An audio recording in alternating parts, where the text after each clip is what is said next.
Naghahanap ka ba ng unique na gift na gusto mong iregalo sa iyong mga mahal sa buhay? Especially sa mga birthday nila or weddings or any simple celebration. So, sa video ito, ituturo ko kung paano gumawa ng puzzle photo.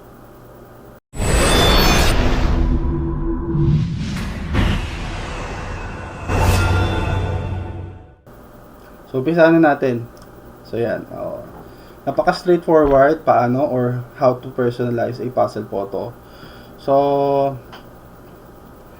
itong video na to, yung isang content theory lamang siya. So, ito yung Tagalog version. Kakaroon din tayo ng English version. Ito. So, sa paggawa ng personalized puzzle photo, alamin natin yung mga materials na kailangan natin. Okay. So, una, yung sublimated puzzle. So, iba't ibang klase to. So, yung gagamitin natin is yung A4.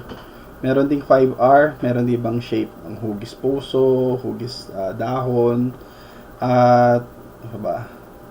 Hugis medalyon. So, pakita ko na, ito yung mga papakita ko na lang yung mga picture mismo.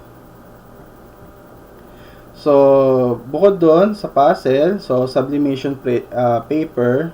So, dito natin ipiprint yung design na ipipress natin sa puzzle. Tapos, scissors or paper cutter, okay, para ikat natin yung mga yung mga edges nung print out. Then, thermal tape, ito yung gagamitin natin para i-tape yung design o yung na-layout na design dun sa mismong puzzle. So, bukod sa materials, kailangan din natin ng mga machine. So, una na dyan, yung printer. So, yung printer ko ngayon is L120 na may sublimation ink. Tapos, yung heat press. So, ang heat press ko is Kuyi 15x15 na heat press. So, saan ba ako nag-layout ng design? So, ang ginagamit ko ngayon is Adobe Photoshop. So, medyo nakasanayan ko ng gamitin. Okay, so, hindi ko kasi talaga linya to. So, nagkaroon lang ako ng interest sa, pag-edit. Hanggang sa nagagamit ko na rin siya dito sa aking mga content. So, dito ko rin ginagawa yung mga thumbnails ko sa video. So, bukod sa application, okay, alamin na natin yung proseso. So, magkakaroon din ako ng video yung sa mismong actual kung paano natin ginagawa mismo yung mismong puzzle photo. So, na-layout mo yung yung design mo o yung picture do sa canvas mo sa Adobe Photoshop.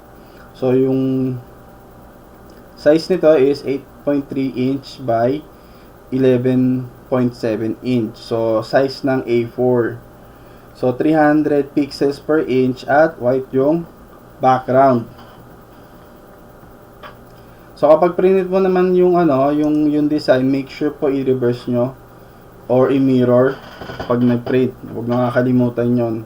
Kasi yung print natin is i-apply natin. So, para siya naka opposite ba. So, kailangan natin i-mirror or ibaliktad mo na agad siya sa mismong Adobe Photoshop. Next is yung i-apply mo na yung thermal tape dun sa mga edges or hindi naman sa edges, sa mga gilid. So, sa gilid ang mismong puzzle photo.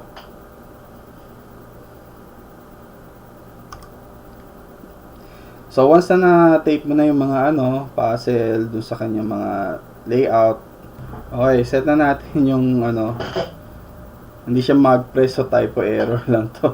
Set natin yung temperature ng heat press natin. So, yung temperature is 220 degrees Celsius and 30 seconds yung baking time. So, napakasaglit lang nito. Bilisan lang talaga. So, pagka-press mo, okay, wait ka lang 30 seconds. Angat mo na uli yung clamp pagkatunog ng heat press. At palamigin mo lang ng kaunti, saka mo i-peel. Okay, so yun na medyo na-excite, no? So, lagyan mo yung pinaka puzzle photo na meron ng print dun sa heat press, then i-press down mo, wait mo 30 seconds, pag tutunog, unclamp mo or iangat mo yung then palamigin mo ng kaunti bago mo i-fill yung thermal, hindi, yung sublimation, no? Yung sublimation paper. So medyo matutusta na yon. So matatransfer yung mismong print doon sa ibabaw ng photo. Gaya nung sa video ko na mag-press, so parang yung picture iyayakap mo mismo doon sa mismong mugs. Then once na prines na mo na siya sa mug, lulutuin siya.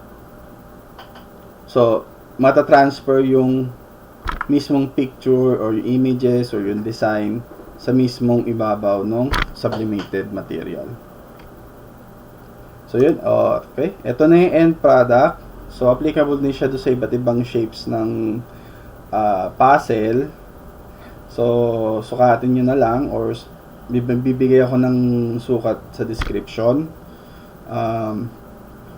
So yun, no? So napaka straightforward lang ng video natin. So paano ba gumawa, no? Or mag-personalize ng mag-press tuloy. Paano mag-personalize ng puzzle photo? Okay? So medyo bago lang tayo sa no?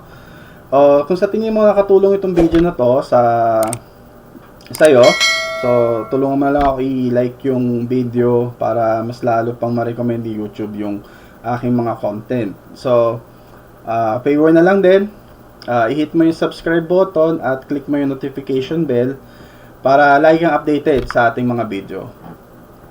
So, sa susunod na video, bye-bye.